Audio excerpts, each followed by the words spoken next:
So we talked about the reroutes of the evacuation. We had a lockdown drill, active shooter drill here at both Giles and Lee. Both went very well. We're having some landline phone issues that we need to address, and we're going to be looking at doing an in-depth dive into those landlines and seeing what the issue is. So stay tuned. We're gonna work on landline or going to an analog line, right, to see what's going to be the voice system, to see what's going to be. Then we have we have the Anderson Lock coming out to fix the gates over at Lee School for the children. It's roughly between $9,000 and $11,000. There's going to be an actual steel door with a push bar, so the children will be able to exit. It's more for exiting in case of a fire. But this way, then the gates will be able to stay locked and not being held by a bungee cord. So over at the school, it's going to be taken care of, and some other issues of the fire doors. Also over at Lee School are going to be addressed. We're going to move them back to like room 220. Well, the masonry and stuff, so that there's will be more of a secure lock for that. If anybody gets actually through the parents coming in through the daycare, will not be able to go through and go into the grade centers at all on that. That'll stop them from going through there. So there's some issue. That's another we're looking at with masonry work, and with the door from another contractor would be another $11,000. So we have a couple of different projects there that we're working on, and we had some issues with the hot water tanks. It happened that the village came out for a health inspection, and two of the hot water tanks here at Giles were out. They went out, so we had to fix the hot water tanks and replace them. And there was some issues of some cleaning, but we had the GSF cleaning company come in and do a deep cleaning of the gym, or the lunchroom area, rather, where it's at. And also, Patter mentioned it and noticed that it went going through that the absence have been down since we changed over to the cleaning crew from last year. They've been able to work on a lot more cleaning and keeping the school up to date in their scheduling. So we believe that that's helped contribute to the kids not getting sick. So we're hoping that that'll work out. They have a little savings here on combining some of our materials from Synthes on that.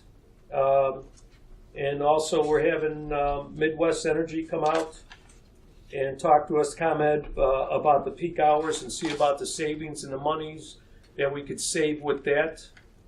There are also some rebates to get, but in order to get the rebates, you have to spend the money in order to get it.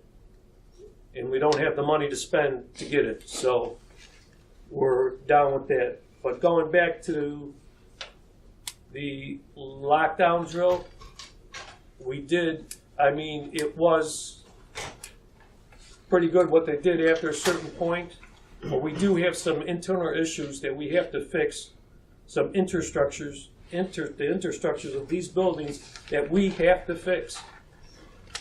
And it's been noted, it's been from the previous board, besides us, talked to an old board member since Dr. Haddock was here, that it was brought up that we need to have this information, these parts of the buildings fixed. So we're the ones just carrying out the message at this point.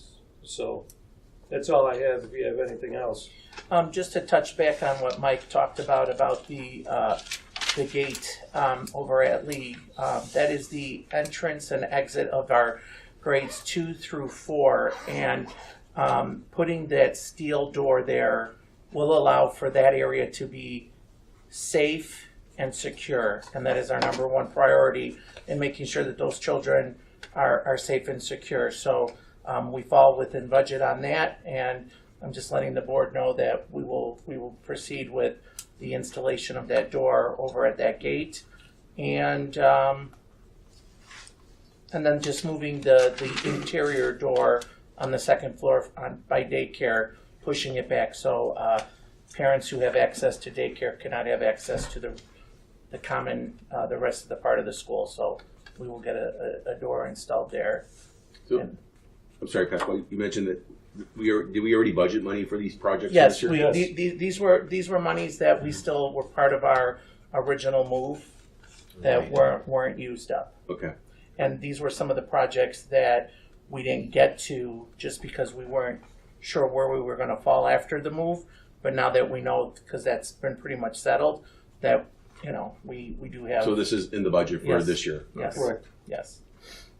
We are not going over budget at all. Great. And then I just have one more about the lockdown drill that we had with the Norwich Police Department. What was the response time at each building? Or do we know that? They were staged here. The police department was staged here, so they were simulating what they thought their response would be. So by the time, from the time they were notified, they waited about 2 minutes before they actually came in from the parking lot, from where they were staged. I think it was about 4.5 minutes. 4.5 minutes in here before the lockdown was actually called in this building, because it started off in the gym, and you cannot hear from the gym to the main office here. Where at Lee, the gym is right there, and you actually heard they were shooting blanks. You heard the shooting in the office, so you were able to call a lockdown. So, and then we did say also that there was somewhat of an issue. Without giving out or disclosing too much information in terms of our deficiencies. Right. So we're back on your question. The simulation came 2 minutes after. That was one of the things that they brought to our attention. So the simulation for Giles was different from Lee because of where the gym is located with respect to the main office. And I understand pointing out deficiencies, but I think it's important that the community understands what our deficiencies are, because our kids are in this building. So when the after shooter drill at Lee happened, the office heard it because they were really close in proximity and they were able to dial or make the call and have the response quickly. While it happened here at Giles, because the gym is farther away, it wasn't heard, so it took a longer period of time before even 911 was called, or at least a simulation of the 911 call. It took, to be specific, it took 4.5 minutes before the principal was able to put the school on a lockdown. So we actually witnessed where the perpetrator was being taken down by the police in the hallway, and then they called the lockdown. Okay. So as you can imagine, the individual was in the building, was actively moving throughout the building, and the main office was not even aware.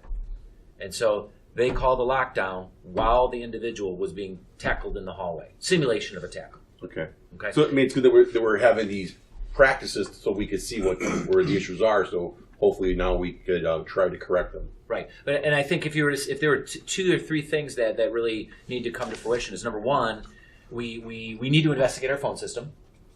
That's of the highest priority. We need to investigate the phone system, and we need to revisit the front entrances of our building, which we already know. So when you look at the front of Giles, you pretty much, when you're buzzed in, you have access to pretty much the entire school. When you look at the front of Giles, you would have access to the gymnasium.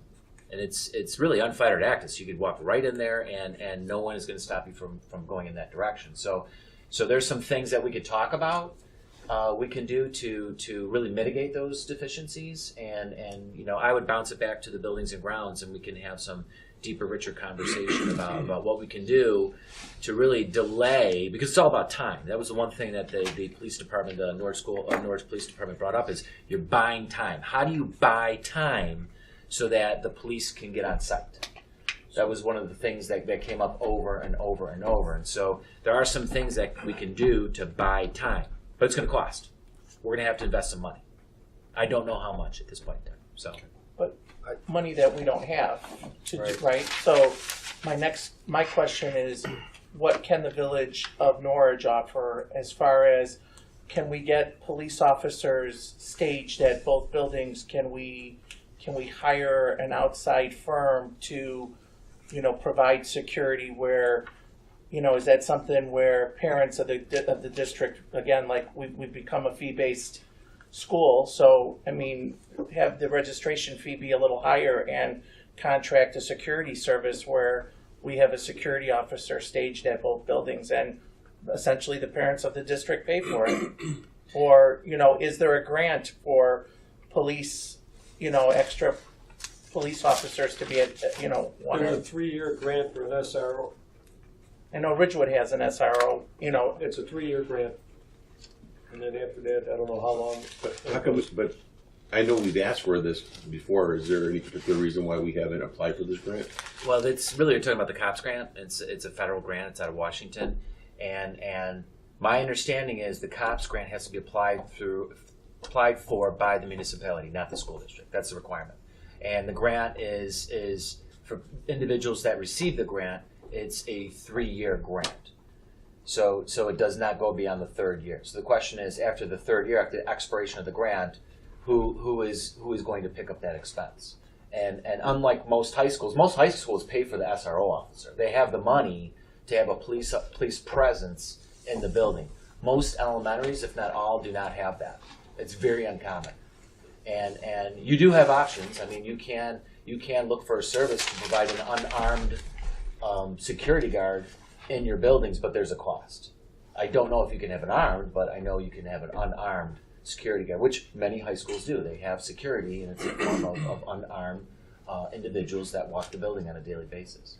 So you are right. There's a cost, and if we did choose to go down that direction or that path, it's either make it a fee-based proposition, or the board would have to find money in their budget to put it in place. Just to clarify on what you said, I think it's the reason the grant has to go through the police department, and it expires after 3 years. At which point, the police department's on the hook for that employee that they would hire or be replacing. So we'd have to convince the police department to actually. That's my understanding. Right. That's and my they're probably not willing to do that. And also to clarify, at Ridgewood, the Norwich Police Department doesn't supply the SRO. Harwood Heights supplies the SROs, to the best of my understanding. I thought it was they flip flop. Like a Norwich police officer would be there one day, and then I think you're right. I think it's both. I think you're both right. Is it both? Yeah, it's both. It was. I thought it was 2 Harwood Heights officers No. that share. No, It's because both. we Oh, have at least it was. yeah. All right, stand corrected. Great. Any other questions for buildings and grounds? I have a question about the shooter drills. Now, we've always had tornado drills, but we never saw a tornado. You know what I mean? How? And we're shooting blanks off in the school when the kids. You're no No, kids. no, There's no, no no, kids. no, There's no this- kids. No this kids is- present. No, the No, kids right. are not No. here, no no. students. No students, this is just for the teachers to Okay. see for their reactions, and the teachers had the option also to opt out of it if they wanted That's to. correct. That's To- fine. Yeah, these are state requirements. I mean, These adults are- can you, handle it. I you, just you have to wondering- State do it, it's a requirements. state requirement, Right. so Yeah. you wanna, Fire, tornado. it's just like the fire drill, required. you wanna practice it, but you don't wanna Right. use it, Right. bottom line. I guess it was just like, okay, if the kids are, how are we dealing with their social or their emotional? No, kids are not present. Okay, good. Thank you for Teachers clarifying. handle. I do have one more question. It's just clarifying it on the gate at Lee. Right now it's bungeed, and there's been numerous times throughout the year where parents allow themselves access Yes, after school, which I know has been brought up and was addressed on numerous occasions, but it keeps on getting that'll be like, bypassed. So this will be either the first student coming out that gate or a school employee opening that from the inside. No way to reach through, no way for them to come in. that was my question Yes. there, there's gonna be It's a so secure. they can't reach, yeah. they can't reach around and push the bar to get in there. Yeah. Unless And they can just fit to- through the little bars now, I don't know, but Just to clarify why I'm asking this is students are coming out. Obviously, they're excited to see their parents. They're running out, coming out, and it's very tight on the parkway for the number of parents that want to pick up their kids in front of the gate. It gets very jammed. So the gates started being open, allowing parents to come into the courtyard and get Yes. them. It's a huge safety issue in my eyes without an employee out there to see the parents and the kids coming out the gate, because not every teacher, employee, or even student is going to know if that's another child's parent.